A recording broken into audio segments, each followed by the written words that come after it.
Naggrocery kami sa Pure Gold para sa Mother's Day. Kaya tara, samahan nyo kami. Ako si Angeline, nag-aaral, nagvo-vlog at nagnenegosyo. So guys, ngayon nandito tayo sa Pure Gold sa may San Jose pa din. Bibili lang tayo ng onti dito para kay mama sa Mother's Day sa linggo. So budget lang to guys kasi wala pa naman akong extra. May pinag-iipunan kasi ako kaya ayan, samahan nyo kami dito. So guys, ayan, ito pa lang yung napamili natin kay mama. Pero kay mama to lahat guys, kasama na rin kay papa. So ayan, ito yung budget natin para sa Mother's Day sa kanya. So manifesting natin next time, mas marami na dito tapos hindi lang grocery. So ayan, tulungan nyo ako guys, support my page. Lahat ng social media accounts ko, pa-like and follow, pa-share na rin.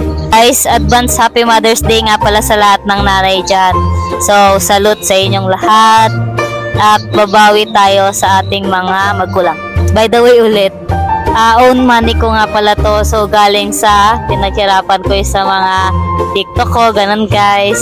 Ayan, ito na yung as of now, ito na yung napamili natin. Pero hindi ko alam kung dadagdagan ko pa. May ibang snacks na din ako dito pero mas marami talaga yung kay mama.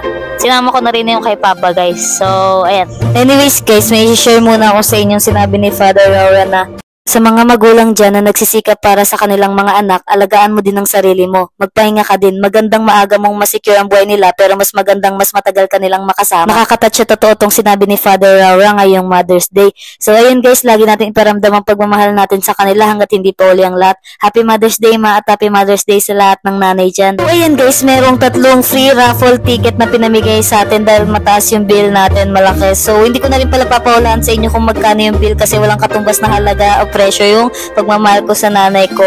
So, ayan guys, if ever pala na manalo ka dyan, magkalahati sa viewer ko yung ibibigay kong panalo guys. May nagkatid nga pala sa aming lalaki sa parking lot guys, si kuya. So, wala kaming barya, kaya ayan naisipan ko, cup na lang yung ibigay sa kanya since nandiyan naman sa loob ng sasakyan.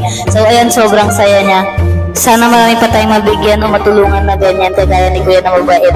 So dito ko na lang din pala tatapusin itong vlog na to guys. Salamat sa panonood. Next vlog naman ulit. Bye and don't forget to follow my social media accounts. Thank you!